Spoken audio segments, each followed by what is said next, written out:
بسم الله الرحمن الرحيم سبح اسم ربك الأعلى الذي خلق فسوى والذي قدر فهدى والذي أخرج المرعى فجعله غثاء أحوى سنقرئك فلا تنسى إلا ما شاء الله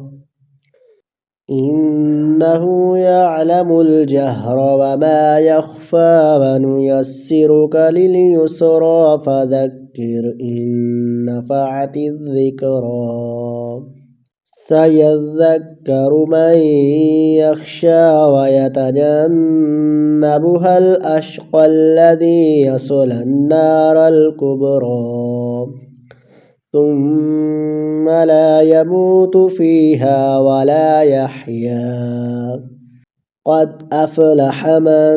تزكى وذكر اسم ربه فصلى بل تؤثرون الحياة الدنيا والآخرة خير